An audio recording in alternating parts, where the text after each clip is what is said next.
One day, one cold February morning, well, what do you do in the morning? I get up and I check my email. Now I'm on Facebook. So I checked my email. It's about 6 years ago. And the email, and I'm looking through things, and one comes up and it says, "We want you write musical, how much?" And I went, what? Who gets an email like that? And then it said, "Call this number in Dubai." I said, Dubai? Well, I was really ignorant. I had to look it up. And I Googled Dubai and I saw money and oil wells and lots of dollar signs. And I went, oh my God. But I don't want to call Dubai. So I wrote back and I said, "No, you call me." The phone rang immediately. I went, "Hello, we want you to write musical. How much?" I went, whoa, hold on a minute. What do you mean? First of all, I don't know what you want. Where is it going to be? When is it going to be? I've been a licensing agent. I know about these things. How many seats are you selling? What's the ticket price? No, they couldn't speak much English. He said, no, you write questions, email, we answer. Okay, so I hung up. I called my agent. I was with ICM, the big agency. And I said, I got an email that said, "We want you to write musical. How much?" He said, "Oh, that's the most ridiculous thing I've ever heard. Nothing's going to happen with that. It's a joke. It's like when you get the emails, send us your social security number and we'll send you $1 million. But I said, no. You write to them and you tell them we want the moon. And you ask for a really high amount." So he did. He wrote and asked for a lot of money. And they wrote back, "No." But they told us some information. We found out that the show was not going to be in Dubai, but was going to be in Qatar, Qatar, and it was going to be just one night only for the Emir of Qatar and 1,000 of his closest friends. And so we were, okay, we know what it is now. And I said, well, what will it be about? And they wrote back and said, it's to be about a little boy who wants to go to a sports academy and his father won't let him. And I went, sounds like My Fair Lady. I mean, it was ridiculous. But I said, listen, why don't you go back to them and ask how much they will pay? And he came back with a number that was almost what we asked. And I said, take it! I want that money! I want to do this! I won't even have to write in English, I won't have to rhyme! Well, I did. And then I said, what about the composer? Well, I had worked with all these composers, you've seen them, and I gave their names, and we got back, no. And I don't know why are they rejecting people they don't know? But they said, we have composers in Lithuania and Rome. And I said, I don't want to go to Lithuania and Rome. I want to write here in New York. Well, time goes by, we're negotiating. And I said, well, I want first class airfare. They come back with business class. I said, I want to stay in that sailboat hotel in Dubai. I saw it online. They said it's booked for 5 years. We're going back and forth, and then finally, I'm going off to do my show Saturday night at Grossingers, which is another version of Grossingers in LA. And I'm in LA, and I'm watching them hurrah around, and my cell phone rings, and I go, hello, and he goes, you come to Dubai and write show for 6 weeks, you stay in my office. I said, I'm not coming to stay in your office for 6 weeks. I can't, I'm here with my Jewish show. Click. He called back. He said, okay, you come. I said, no. And who's the composer? Well, it took a little while, but I got an email while I was in LA, and it said, you will write show with David Crane. I said, he doesn't sound Lithuanian. Okay. I looked him up. I knew who he was. He had been an orchestrator and a dance arranger, and I didn't know him really as a composer, but he had just done the movie of Chicago. He did all the musical arrangements. This is somebody great. I emailed him, I called him on the phone, I said, let's meet when I get back to New York. He said, oh, this isn't going to happen, but sure, let's meet. So we met upstairs at the TikTok Diner. Not kidding. And we walked in, we didn't know each other. We walked in, I'm looking around, and I looked right at this person, I went, oh, it's like looking in a short Jewish mirror. You'll see him tonight. He's the exact same height. He has a little less hair, but he was the same, and we were both from Brooklyn. We both had mothers we wanted to kill. We sat down, we both ordered tuna on toast. It was so weird. I said, listen, what, did they have a height requirement here? Is that why they picked us? He said, listen, I got to tell you, I'm happy that we're doing this, but I don't think it's going to happen, number one. And number two is, I'm not going to the Middle East. I said, what do you mean? We have to go. They're going to expect to meet us and talk about the show. And it's a free trip. We should go. He said, no, I can't go. There's a war there. And I have this sick mother in Queens. I said, don't we all?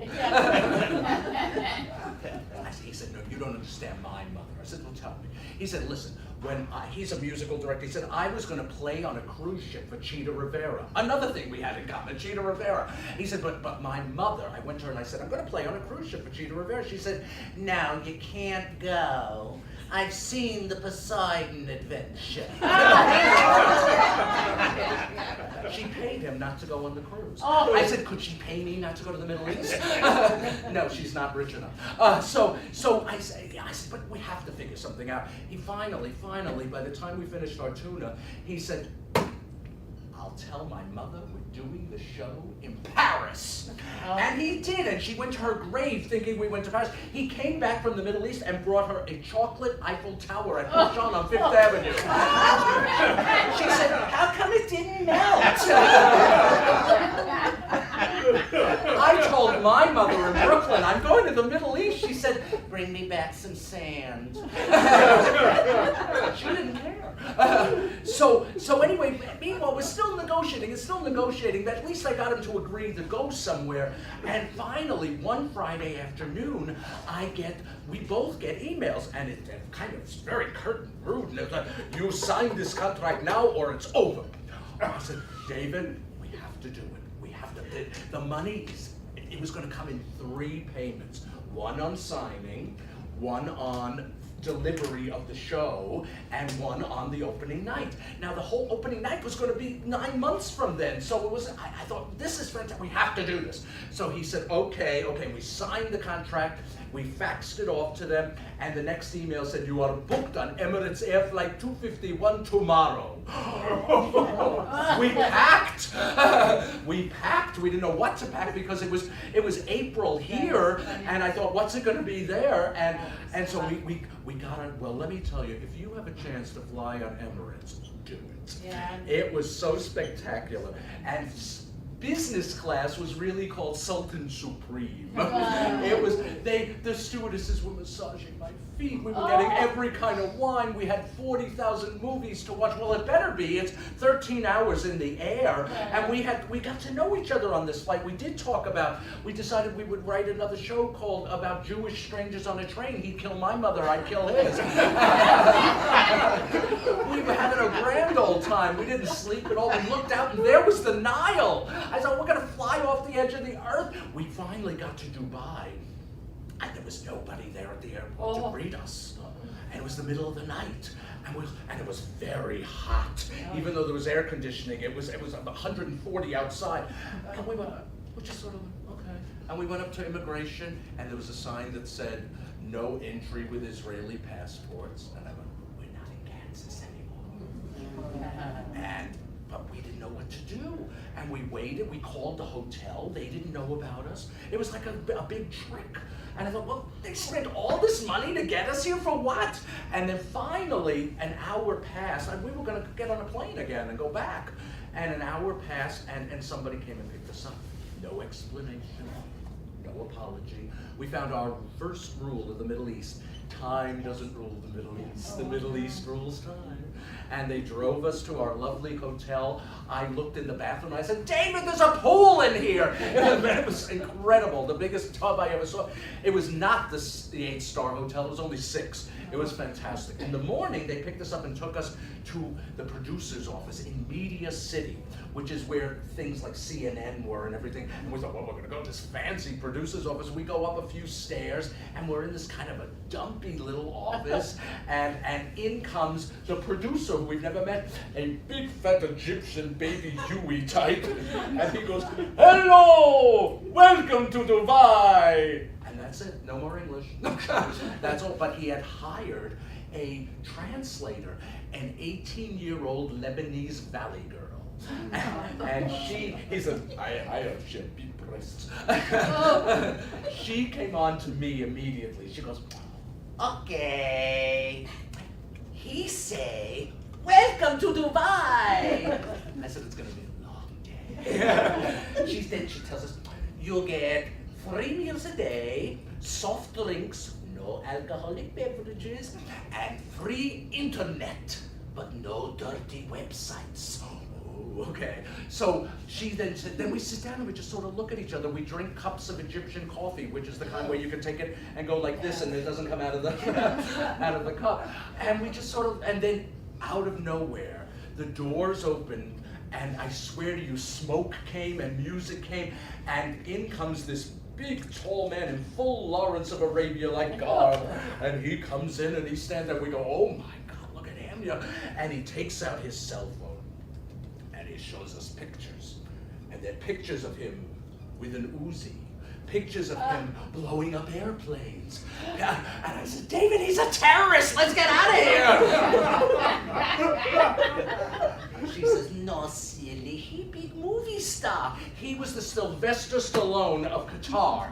He made movies about terrorists. So it was his idea, the whole show, and it was his idea to come up with the story. He knew the emir's son, and he was the intermediary, and he was the autistic person because he was a movie star.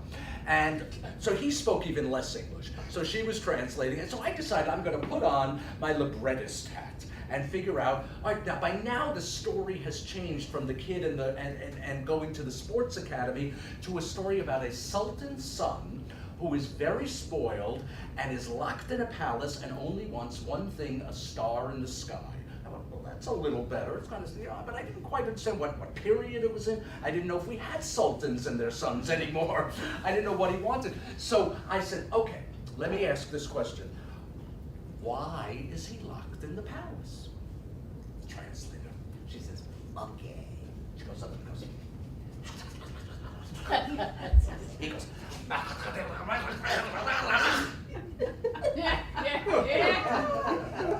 okay. He say the Sultan's son is very spoiled and locked in the palace and cannot go out into the world. I said, I know that. But why can't he go out in the world?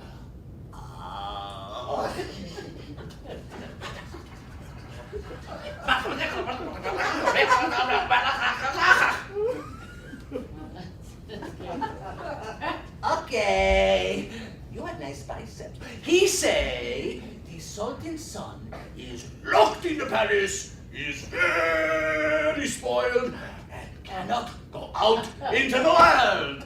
I said, I know that.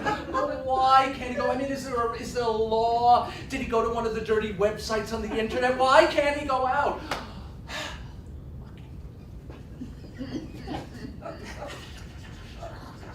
Now he gets mad.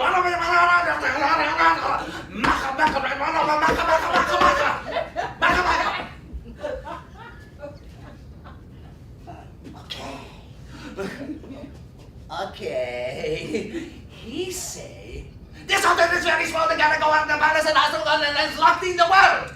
I said, when is lunch? We go to lunch. I realized they're never gonna tell me, and it's my job. We go to lunch, they well, beautiful spread, beautiful. And she doesn't eat anything. And she's sidling up to me and she's going, you very cute, a little old, but when maybe I come to America? I said, no! I said, why are you not eating? I'm too fat. They take us in an RV, a recreational vehicle, and we go driving over. They want to show us the beach where they're building the world. I don't know if you've read about it, they built the world. It's like the most unbelievable. So they're building, and Dubai really at this point looks like Las Vegas on steroids. Yeah. They are buildings are going up and down, practically in front of your eyes. And they let us out, and we go out on the beach. It's 150 degrees, I swear. I'm wearing a suit, because David said, you have to look nice. and I go out, and I'm faint as I go back into the limousine. I go back to the place, and then they put these books in front of us about all these different things, and we find out what has to be in the show, what must be in the show. And she says, it must be about Pharaonic Egypt. I said, what's Pharaonic? I said, the time of the pharaohs. It must be about ancient Greece. It must be about pearl diving season in the 20th century. It must be about the Stone Age. I said, the Stone Age? We're going to write a show about the Flintstones? What do you mean the Stone Age? Must be. And then he gets up and he says, it must be about Muhammad Ali. Muhammad Ali? The boxer? Must be. Okay. And I'm writing all this stuff down. I'm writing this down. And David looks over my shoulder and said, hey, we must be leaving in the morning. No, we must be getting the money. Because I had already gotten payment one. And I said, no, I will figure this out. I don't know what I do. And they're sitting there and they're waiting for us to write the show in front of their eyes. And then finally time goes by and we look at one of the schedules like we get here and it says 6 o'clock. 6 o'clock dinner, but 5 o'clock safari. I said, safari? We're going on a safari? We're going to see animals? What is that? And they pack us all up into 2 different recreational vehicles. The producers are in one. I'm in one with David and the translator and somebody who speaks no English at the wheel. And we're driving out. It's now getting dark out because we're a little late. And we're driving on a highway. There's no moon. And right next to the desert. And the guy stops. I said, why is he stopping? Why is he stopping? And she says, I don't know. And then she says, you know, they're very upset because you not come up with outline for show. I said, outline for show? They wanted to design the sets already in the first day. And I said, what do you mean? Well, they're upset. And I said, okay.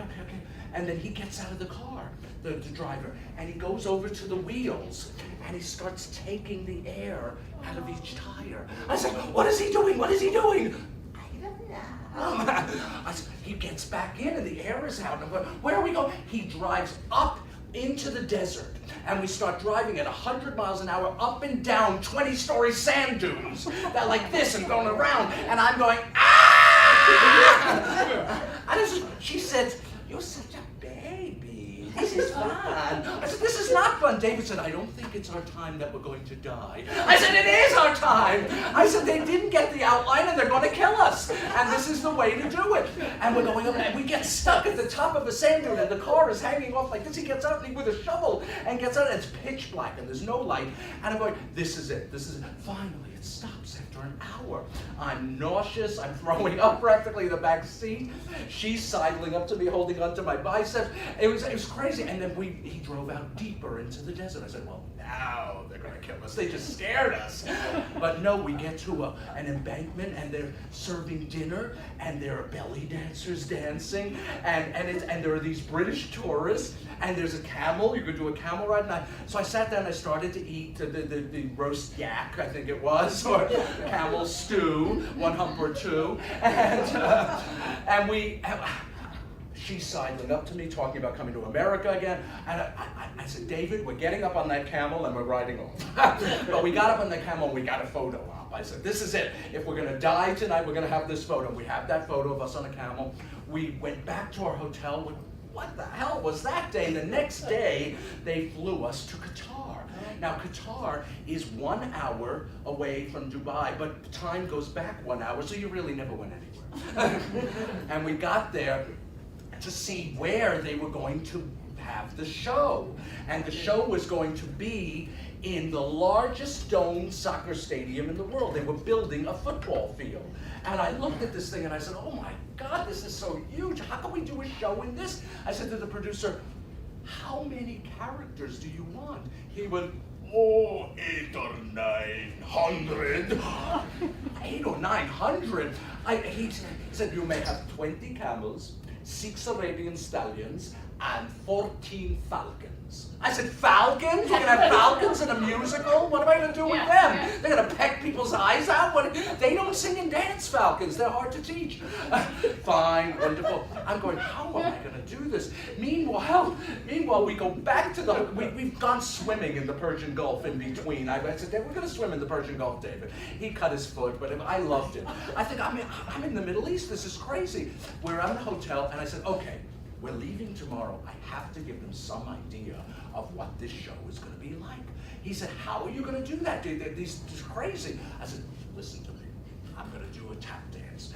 And we get into the hotel lobby, and I realize I'm going to talk a lot faster than the translator can translate, so I better do a show like Cats, where they don't have to understand English. So I said, okay, the Sultan's son is locked in the palace. And why is he locked in the palace? Well, wait a minute. There's the Sultan, but where's his mother? That's his father, but where's his mother? I'll tell you where his mother is. His mother died. His mother died early, and the Sultan was so sad that he wanted to protect the son because he didn't want him to go out into the world. And so he kept him locked in the palace, and everybody gave him gifts and turned him into a spoiled brat. And the only thing the kid ever wanted was this star in the sky. Well, the star will be a character in the show. We'll turn her into a female character, a kind of Bette Midler, Queen Latifah kind of character. You don't see that much in the Middle East. We need something like that, something to do pop music. And then they went, we get J-Lo. You know her number? Yes, I know her number. I said, and then also that star that comes down from the sky will take him on 3 journeys through time and space. One will be to Pharaonic Egypt, one will be to pearl diving season in the 20th century, and one will be to ancient Greece. We will not go to the Stone Age. No Fred and Barney. Okay. And then I said, and then when he gets back from these 3 journeys, each of those he'll learn something from it and bring a gift back. And the first thing he'll learn about his mind and his heart and his courage. And David said, that's the Wizard of Oz. I said, shut up. They don't know that. So finally I said, and then when he comes back, the Sultan can open up the doors of the palace and everyone can go out and the kid can have his bar mitzvah.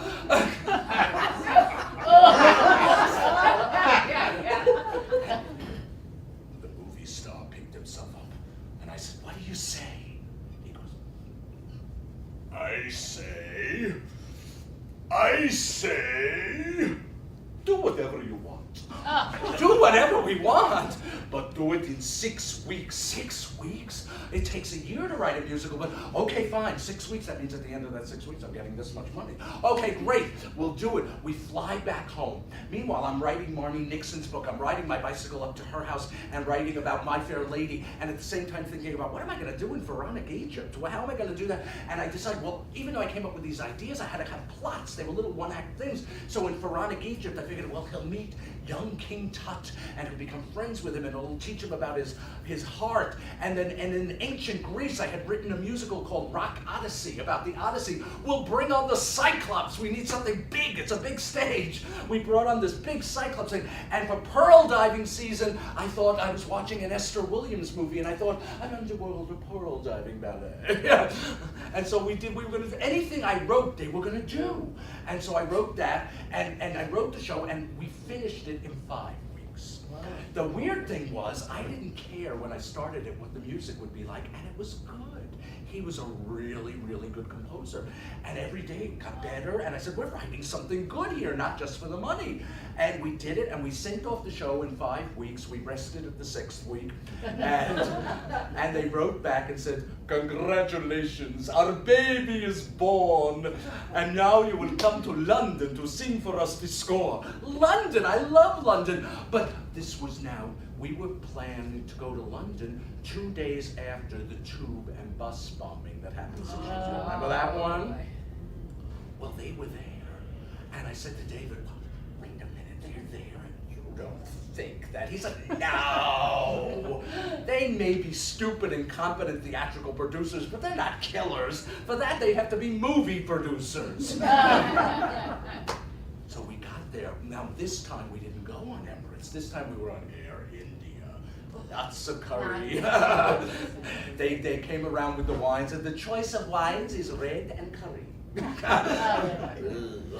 So we got there after a whole night of flying into the hotel. We were at this nice hotel, and we walked in, and there were our Arabs, and everyone in London was like this, looking at us. Oh my God! You know, what were they with? They weren't in the Lawrence of Arabia garb. They were in Western clothes, but you could still tell. And so everyone was looking. But I said, so when are we going to sing the score for you? They said, now. Now? We just flew. Now. I said, well, I figured they'd bring us in a room like this with a piano in the hotel. No. They put us into a taxi cab with them, and they drove us to an Arab neighborhood 2 blocks away from where the bus was still sitting, all bombed out. And we went to a piano store. said, pianos, you say you need pianos, many, many pianos, choose, choose. I was tired, I thought they said Jews, Jews. David looks at all the pianos. He gets up into the window of the piano store, plays that one, and said, this one's the best. I said, we're gonna sing the score in the window of a piano store? Sure, why not? Everything is the same. And people are walking by going, as we're singing, pointing at us. So I get up into the window of the piano store. They sit down. They have their scripts translated into Arabic. They have their phones and they click it on so that they could record us, and they're texting in Arabic at the same time. And I go, okay. I start the show. Now, I had learned the whole score. I could sing really well. And I'm singing away and I'm doing the whole thing. And I get to the end and it's this really heartfelt finale of waking from a dream. And the kid sings and the doors open to the palace and all that. And I say, and curtain. And not an iota of applause. And our orchestrator, our American orchestrator goes, tough crowd. I said, the check clearing in the mail is my applause. Yeah. Fine, they liked it, they didn't say anything bad about it. But then the next thing was the script. We have some notes, oh goody. So we go into the hotel bar, I order lots of drinks and set them up in front of me, and I listen to the notes. And the translator says to me, okay. It says here on page 320 that you mention Allah in script. Must never mention Allah in script. I said, what? First of all, I don't have a page 320. Oh, 39. Okay. And she said, I looked it up. It said Allah mode. I said, it says Allah mode. She said, what means Allah mode? I said, ice cream on top. Cannot use. She rips the page out of the script. Sound like Allah. Okay, fine. We go through another page. No, pearl diving season is not 5 weeks, it's 4 weeks. She rips the page out of the script. I said, now this is the way to cut a show. Just rip out the pages that you don't like. Finally, it's done and we get all the approvals. And they said, fine, script is done. Emir will approve, no changes, but now where is finale? Finale. You heard me sing the finale. The big thing and the doors open. And, no. Must have title song. Now, by this time, the show is called Aspire, after the Aspire Academy, which is the sports academy where the big soccer stadium is. And so it's called Aspire. So I didn't write a song called Aspire. They wanted a song called Aspire. I said, okay, so you want a song called Aspire, but how many times do you want me to say it? And they went, 10. 10 times, okay. And they said, you write, we wait. I sat down and we were gonna write a song in front of them. Okay. So I went, you gotta be big, you gotta be brave, you gotta aspire. David said, that's pretty good. And he started at the piano and he went do do do do do do do do do, just like a vamp. And the movie star got up and said, that good, that is very good, boom, boom, boom, like disco music. I go, okay, fine. So he writes, I write a little more. You gotta be big, you gotta be brave, you gotta aspire. You gotta give up, you gotta give out, you gotta reach higher. And aspire, yes, aspire, that's 6 aspires. And we're writing the song, and we finish the song. And it's really good by this point. And he goes, good, boom, boom, Ricky Martin. Ricky Martin, he loves Ricky Martin. Okay, we finish it, we play it for them, they say, good. Now, you can orchestrate show for 52-piece orchestra, and we will record with symphony in Bratislava. Bratislava? Well, I had to go look that up too. It's in Slovakia. It used to be part of, it's not far from Vienna actually, but I said, why Bratislava? We found out it's cheap. It used to be communist, so now they've paid 5 cents on the dollar. And well, they had the Bratislava Symphony. They were fabulous. They played beautifully. They didn't play disco so well, but they played beautifully. And as a bonus, they give us the Bratislava Opera Chorus. They're going to sing the background vocals on Aspire. And so David's conducting them, our orchestrator's there, and you hear, you got to be big, you got to be brave, you got to aspire. Wait a minute, David said. Just say the words. You gotta be big, you gotta be brave, you gotta aspire. You got to be big, you got to be brave, you got to aspire. He says, aspire, aspire, aspire, aspire, ass, os. He goes over to the woman who runs it all, and he says, this isn't working. They all have accents. She says, what are you talking about? They all have accents. We're from Bratislava. So they record the whole thing in London. Done. Now we're done with the orchestra. We're done with the chorus. They cast the show without us. First sign of something's changing. They cast it with British actors from West End. They cast Croatian acrobats. They cast Russian ballet dancers. They really were going to have hundreds of people in this show all over the world. So we're sitting back at home in New York. We've gotten our second payment by now. The third is going to happen, but they hire an Italian opera director who speaks no English to do this. He meets me in London. He says, oh, you baby is so beautiful. You will be there to help me direct it, yes? I said, of course I will, but they didn't bring me to Qatar to help him direct it. So he had not only never directed a musical, but I think after I saw it, I don't think he even ever saw an opera or the stage. He was really, but he was going to do it. And they hired a choreographer from Florida who had done nothing but taught kindergarten students how to do Teletubby moves. And she was my only conduit to what was going on. She would email me, and I would ask her, what's going on? Are they rehearsing? She said, well, no. And what do you mean, well, no? They couldn't find a piano. I said, in all of Qatar, they couldn't find a piano? I said, how is the cast? She says, they're very tan.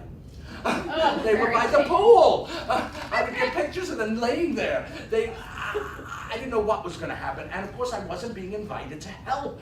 Meanwhile, I go off and do Saturday Night at Gross Singers again, my go-to Jewish show in Florida, and I get an email. The Emir of Qatar requests your presence at your show. Wow! He said, so they fly David from New York. They're flying me from Florida, which means I have to change planes in London. Not just change planes, but change airports. Gatwick too. The other one, and I'm going from Florida to London, which is winter now, and then to Qatar, which is never anything but summer. And I get there, and after hours and hours, and David meets me at the airport, and he says, "Wait till you see what they've done to your baby."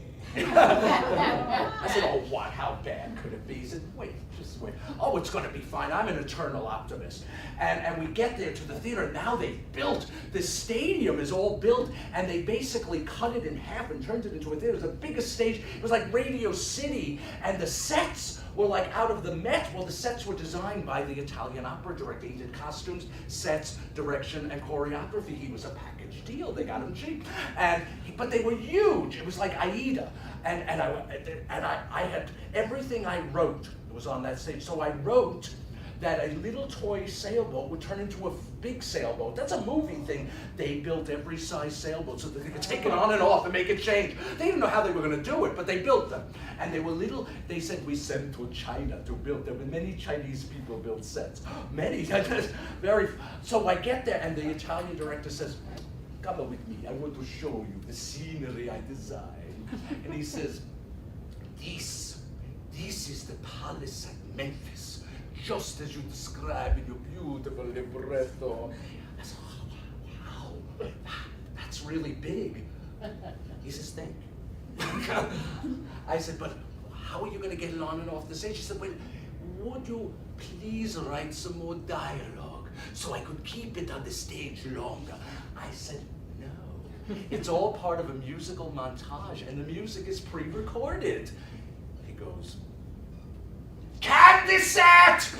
and cries. I went, "Oh, okay." That set never came on. Suddenly I was back to my first show. We never got past the third musical number in rehearsals. This was 2 days before the show.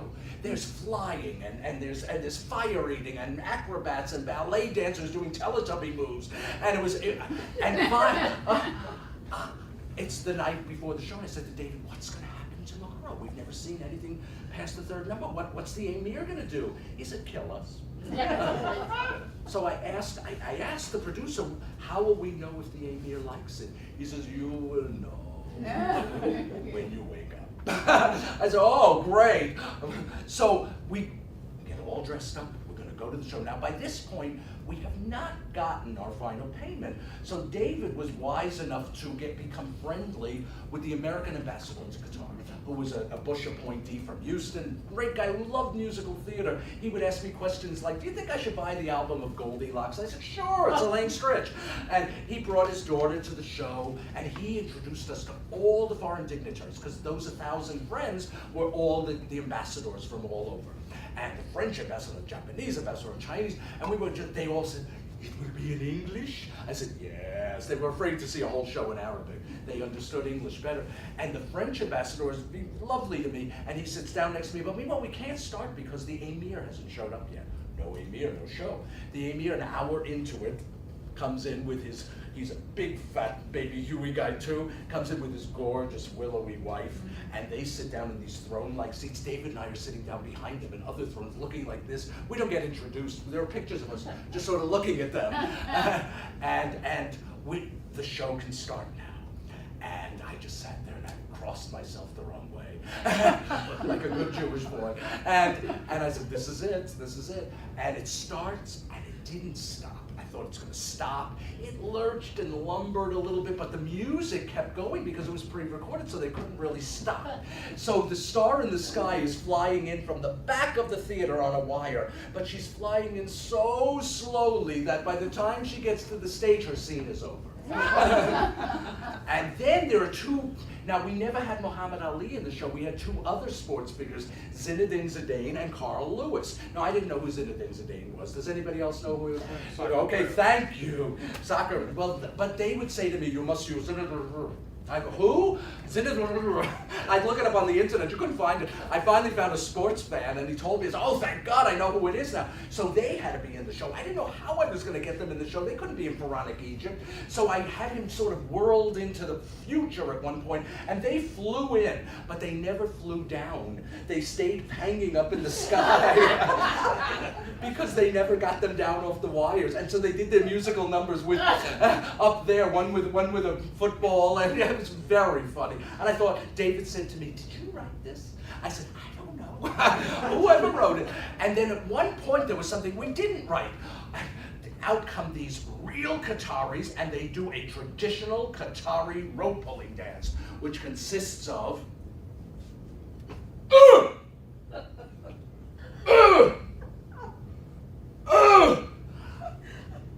the French ambassador says, intermission. I said, yes, you better go pee now. He came back, they're going, I said, I think we could cut a little of this. It had nothing to do, they hired the Qataris. And so then they said to us, we want you to be in the finale, for the bows, like opera bows. We want you to come out and bow. Well, David and I figured out, the place was so huge that from the seats we were sitting, we had to leave at least 15 minutes early to get around the whole place and go backstage. So we're running. We missed the last scenes of the show, and we're running, and we get there just in time for the finale. And there was an Italian documentary crew throws a camera in our face and says, so what did you think? What did you think? And David says, it's a miracle, a bloody miracle. We go out on stage and we sing, you gotta be big, you gotta be brave, you gotta aspire. And the emir stands up. And if the emir stands up, everybody stands up. He's like the New York Times. Everyone agrees with him. And we had a standing emirate ovation. I thought, this is the greatest thing. I'm going to have a big career in the Middle East. I'm going to play the Baba Ganoush circuit forever. Well, we then went to the party, and David said to the producer, this was fabulous. He go, oh, yes, very, very good, very good. David said, well, you know, we haven't gotten our final payment yet. And he said, oh, don't worry. The check is in the mail. We went back to New York, and there was no check in the mail. They were going to wire money to our agents and lawyers. Well, we did get these wires, and one number would be wrong. And they'd write back and say, look, you know, there was nothing in there. Oops. They would come back with another one. Oops. The third time, they folded up their tents and went right back into the desert, and we never heard from them again. There was no more .com, no nothing. And what we were left with kind of like, first of all, this incredible experience, this great story, and a little sour taste. We didn't get our final payment. We didn't get it, the orchestrator didn't get it, the little Chinese people didn't get it, nobody got their final payment, and they just went away. And we tried, we went to the American ambassador, he tried for 2 years, no one would listen, no one would talk. So we did an interview online with a really good journalist, Peter Felicia, and he did a 2-part interview, and he wrote this story, and everyone reacted, oh my God, that's the greatest story, you have to do something with this. I said, what are we gonna do with it? It's got camels and falcons and flying, and we write shows. And then David said, well, that's it, who are we? And I said, a couple of schmucks. He said, no, besides that. He said, we're 2 short Jews who write musicals. So we wrote a show about 2 short Jews who went to the Middle East and wrote a musical. We changed our names. It's got 5 characters. So David became Jeffrey, Stephen became Michael. Why? We changed all their names to protect us. And we wrote this show. It got on where? In Texas first. It won awards there. It got on Off-Broadway, the same exact theater you're coming to tonight. And it got a CD, which I have here, many copies of. The Road to Qatar, it's called. It's the Bob and Bing movie that you never saw. Bob and Bing go to the Middle East, and the Middle East hits back. And even better than that, it is under option for a movie. So Tom Cruise will play me. So that, my dears, I asked them, I said, wait a minute, how did you find me? And they said, your website. I said, I guess Stephen Sondheim doesn't have a good website, okay. And then I thought the moral of this story is, always have a good website and always answer your email. And that is how you get a show out of a show out of a show. Thank you all very much.